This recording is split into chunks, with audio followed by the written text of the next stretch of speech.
તમારી તમામ ફરમાઈશોને પૂરી કરવાની અમે કોશિશ કરી, પણ કદાચ અત્યારે 3:15 કે એટલો સમય થયો છે અને તોય તમે બેઠા છો. આ બની શકે ને તો ભારતમાં બની શકે સાહેબ. હા, શબ્દ એક શોધું ત્યાં સંહિતા નીકળે, કુવા ખોદવા જાઓ ત્યાં સરિતા નીકળે, અને કંઈક અલગ તાસીર છે આ માટીની. અહીંયા મહાભારત વાવો ને ગીતા નીકળે. તમે આંબાનું બીજ વાવો એટલે આંબો ઉગે, તમે બોરડીનું બીજ વાવો તો બોરડી ઉગે. અને નિયમ એમ કહે છે કે તમે વેરનું બીજ વાવો તો વેર જ ઉગે, ઝઘડાનું બીજ વાવો તો ઝઘડો જ ઉગે.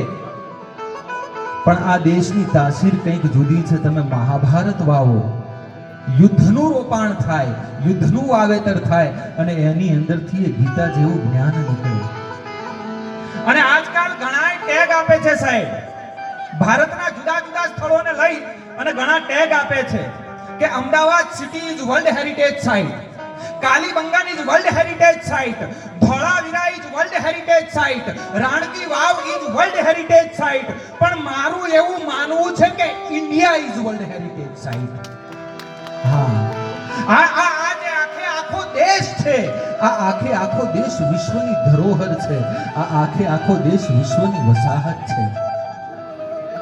એક નાનકડો પ્રસંગ મને યાદ આવે સાહેબ. એક 8 મહિના પહેલા બનેલી એક સત્ય ઘટના. આ દેશ શું કરી શકે સાહેબ? વાત તો સંપત્તિની હોય, વાત તો રૂપિયાની હોય, વાત તો ટેકનોલોજીની હોય તો હું માની લઉં કે America is rich country, Germany is rich country, Japan is rich country.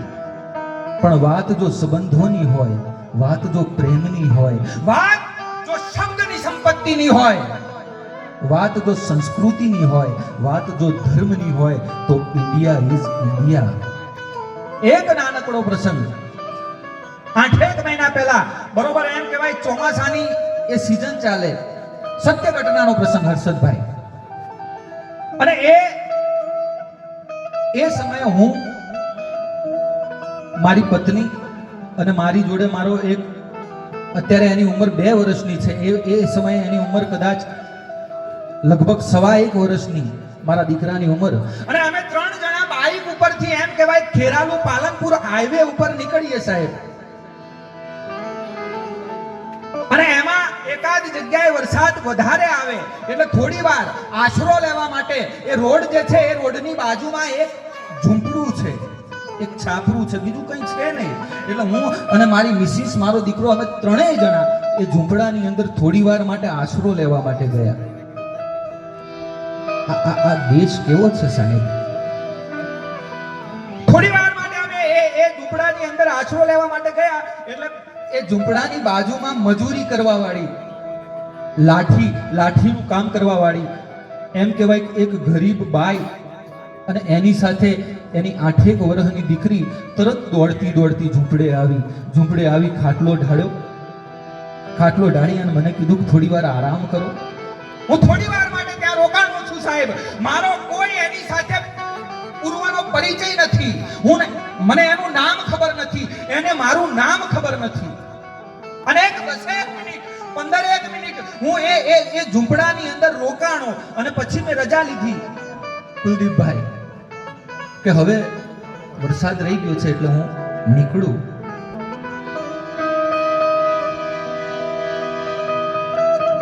મેં જ્યારે રજા માંગી ને, મેં ઉજળા વસ્ત્રોમાં શૈતાન છુપાયેલ જોયા છે. મેં ઉજળા વસ્ત્રોમાં શૈતાન છુપાયેલ જોયા છે અને ગંદી સડતી ગલીઓમાં ખાનદાન છુપાયેલ જોયા છે. એ 8 વર્ષની દીકરી અને એનો એક નાનો 1.25 વર્ષનો, મારા દીકરાની જ ઉંમર જેટલો એનો એક ભાઈ, અને એ ભાઈની માટે લાવેલો નવો રેનકોટ, પેટી પેક, હજુ એની ઉપરથી પ્લાસ્ટિક ઉતાર્યું નથી. અને એ ગરીબની દીકરી આવી અને મને કહે આ લઈ જાઓ તમે. મારી મિસિસને એને કીધું કે આ લઈ જાઓ, તમારો દીકરો નાનો છે ને, એ પલળી જશે, એ માંદો થશે, આ ઘટના ઘટી શકે ને સાહેબ, તો એ આ દેશમાં ઘટી શકે. અને હું દુનિયાભરના ઇતિહાસકારોને કહેવા માંગુ છું, એ ઇતિહાસકારો કે જે ઇતિહાસકારોએ લખ્યું છે કે અકબર બહુ મોટો સુલતાન, જેને લખ્યું છે કે સિકંદર બહુ મોટો સમ્રાટ, એ તમામ ઇતિહાસકારોને હું કહેવા માંગુ છું કે એક વખત આવી અને નજર કરો અમારા ઈ ભારતના ગામડાઓની અંદર, અમારા ભારતના ઝૂંપડાઓની અંદર. અરે તમે એમ કહો છો કે સિકંદર બહુ મોટો સમ્રાટ, તમે એમ કહો છો કે અકબર બહુ મોટો સુલતાન, તો હું એવું કહું છું કે ઘણા સમ્રાટો ને ઘણા સુલતાનો તો અમારે ત્યાં ગામડાના ઝૂંપડામાં હોતા હોય છે સાહેબ. હા, ઘણા સુલતાનો તો અમે ગામડાના ઝૂંપડાઓમાં હોતા જોયા છે. અને આ દેશ પ્રેમનો દેશ છે સાહેબ, આ ભરોસાનો દેશ છે. એક નાનકડો પ્રસંગ વડીલે મને ફરમાઈશ કરી હતી, એટલે એને અનુરૂપ પણ મારે એક પ્રસંગ લઈ લેવો છે. અને હું તમને એક વસ્તુ ચોક્કસ કહીશ કે કોઈ પણ દેવી હોય, કોઈ પણ દેવતા હોય, પણ એ દેવતા તમારા ઉપર રાજી ક્યારે રહી શકે? જ્યારે આપણા ઘરના મા બાપ આપણી ઉપર રાજી હોય તો જ એ દેવતા એ રાજી થાય. અને હું ઘણી જગ્યાએ કાર્યક્રમોની અંદર કહું છું કે જેને પોતાના બાપ ઉપર ભરોસો હોય ને, પોતાના મા બાપ ઉપર ભરોસો હોય, એનો જ ભરોસો કરજો. બાકી જેને બાપનો ભરોસો ના હોય ને એના ભરોસા ના કરતા સાહેબ. કારણ કે જે લોહીના હોય ને એ બીજા કોઈના થઈ શકે, બાકી જે લોહીના ના હોય ને એ તો કોઈના ના હોય સાહેબ. હા, જે લોહીના હોય એ બીજા કોઈના થઈ શકે. આ દેશનો ભરોસો કેવો હોય, આ દેશનો વિશ્વાસ કેવો હોય, એક નાનકડી ઘટના મારે તમારી સમક્ષ રજૂ કરવી છે. ગામડું ગામ અને ગામની અંદરથી 40 વર્ષનો પિતા અને એની સાથે એનો 10 વર્ષનો દીકરો, આ બે જણા મળી અને એમ કહેવાય કે એક ગામેથી બીજે ગામેત્રું કરતા હોય. રસ્તામાં અવાવરું રસ્તો આવે, જંગલનો રસ્તો. અને બરોબર એ જંગલનો એમ કહેવાય કે રસ્તા ઉપરથી બાપ અને દીકરો નીકળતા હોય, એમાં દીકરાની જે નજર છે એ જંગલના અવાવરું રસ્તાની પાસે આવેલા એક અવાવર કુવા ઉપર પેલા દીકરાની નજર પડે.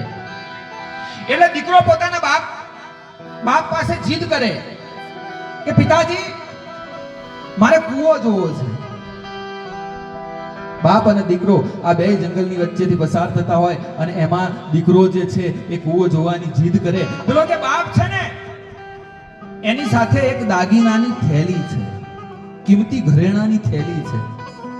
એ થેલી લઈ અને એ દીકરાને જંગલના રસ્તેથી લઈ જતો હોય, પણ દીકરો જીદ કરે એટલે બાપ એને કૂવો જોવા માટે લઈ જાય.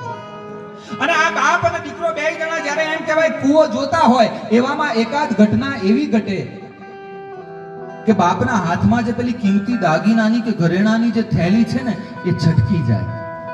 અને છટકી અને એ જે થેલી છે એ કૂવાની અંદર જઈને પડે. 20 ફૂટનો ઊંડો કૂવો. બાપ બહુ હતાશ થઈ જાય, બાપ બહુ નિરાશ થઈ જાય. કારણ કે પોતાના જિંદગી ભરની કમાણી એ થેલીની અંદર બંધ છે, જેની માટે બાપે સપના જોયા છે, જેનાથી દીકરાઓને ભણાવવાના છે, જેનાથી દીકરાઓને આગળ જઈને લગ્ન કરવાના છે. એ કિંમતી દાગીનાની ઘરેણાની થેલી એમ કહેવાય કૂવાની અંદર પડી જાય. પેલો બાપ હતાશ થઈ, નિરાશ થઈ, આમ તેમ આંટા મારતો એ બાપ જે છે એ જંગલના ઝાડવાના જે વેલા હોય ને એ વેલાઓને પકડી અને એ વેલાઓને એકબીજા વેલા સાથે ગૂંથી અને એ વેલાઓની અંદરથી એક નાનકડું સરસ મજાનું દોરડું તૈયાર કરે ઝાડના વેલાઓનું. હવે એ દોરડું તૈયાર કરી અને એ બાપ જે છે એ દોરડાની તપાસ કરે છે તો એ દોરડું એટલું મજબૂત નથી કે એક 40 વર્ષના પુખ્ત વયના પુરુષનું વજન સહન કરી શકે.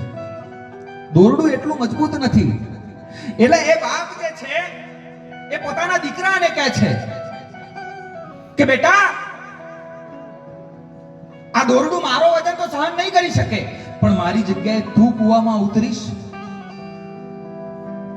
આજકાલ બાળકને કદાચ આપણે ગલ્લે આમ ઘરથી બજારમાં મોકલવું હોય ને કે લે બેટા દૂધ લઈ આવ, લે બેટા છાશ લઈ આવ, તો એમાંય ઘણી વખત બાળક ના પાડી દે આપણને, અને એમાંય 2-5 રૂપિયા આપણે વાપરવા આપીએ ને ત્યારે જાય. પણ 10 વર્ષનો દીકરો દર્દ જે હોય છે દિલના એ આવીને બાર બોલે છે. રહો જો મૌન તો આંખેથી અશ્રુની ધાર બોલે છે, અને ફકીરે હાલ જોઈને પરખ કરશો નહીં નાજીર, કારણ કે જે સારા હોય ને એમના તો બધાય સંસ્કાર બોલે છે. બહુ ઉજળા સંસ્કાર દીકરાના. એ દીકરો કહે છે કે હા બાપુજી હું ઉતરું કૂવામાં. ટૂંકમાં વાત કરું, ઝાડના વેલામાંથી બનાવેલી રસ્સી, એ રસ્સીની મદદથી પેલો દીકરો જે છે એ કૂવાની અંદર ઉતરે. કૂવાની અંદર ઉતરી અને એ જે દીકરો છે એ પેલી થેલી લઈને બહાર આવે. પણ આ જે ઘટના છે, આ જે દ્રશ્ય છે, એ રસ્તા ઉપરથી જનારો એક વટે માર્ગુ જોઈ જાય. અને પેલો જે વટે માર્ગુ છે એ આવી અને પેલા બાપને ઠપકો આપે છે કે દોસ્ત તને ખબર નથી પડતી,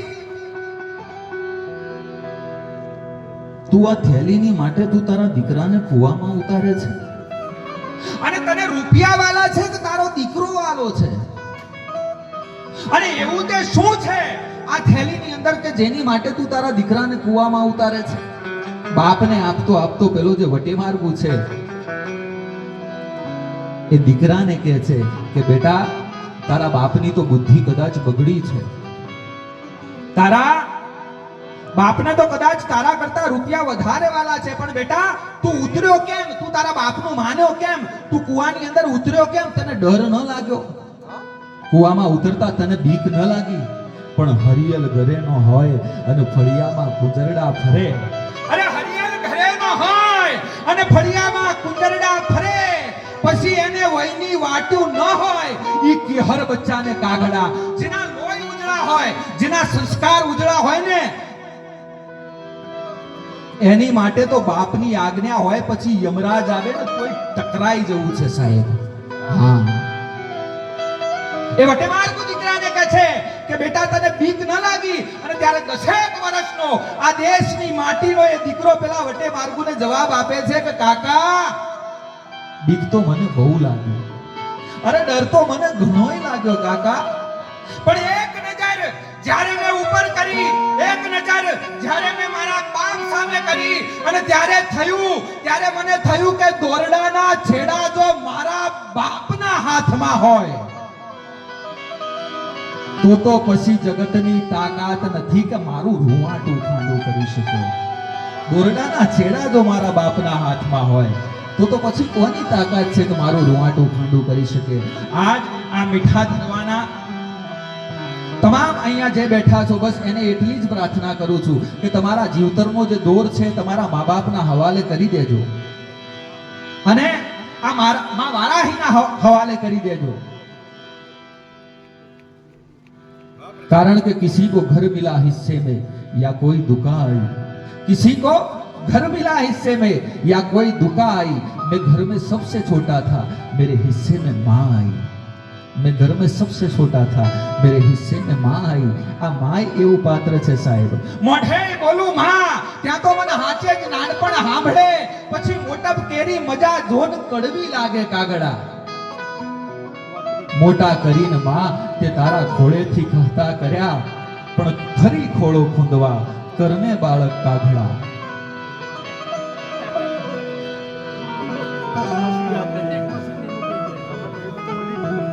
એક નાનકડી વિનંતી હર્ષદભાઈ, અહીંયા આવ્યો છું તો એક નાનકડી વિનંતી કરી અને પછી વિશાખાબેન એક જ વજન.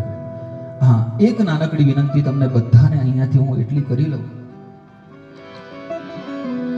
કે કાલે તમારી પાસે સગવડ થશે ને દોસ્ત, તો આરાસુરનો ડુંગર ચડી અને તમે માં જગદંબાના દર્શન કરી લેશો.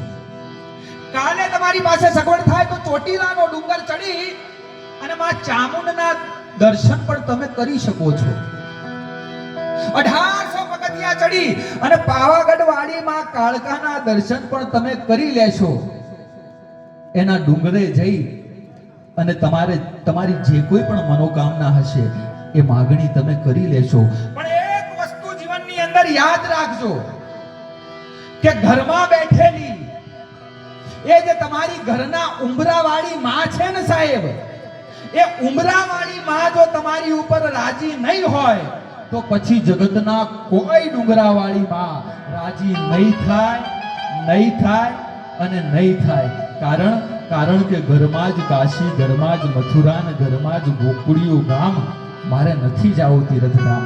આટલું કહી અને બેન શ્રી વિશાખાબેન દરજીને વિનંતી કરું આવે અને જે તમારી ફરમાઈશ છે એને પૂરી કરે. બેન શ્રી વિશાખાબેન દરજી, અને એક વખત જબરદસ્ત તાળીઓનો ગળગળાટ કરો. હા, તમે જાગો છો એનું પ્રમાણ આપી દો.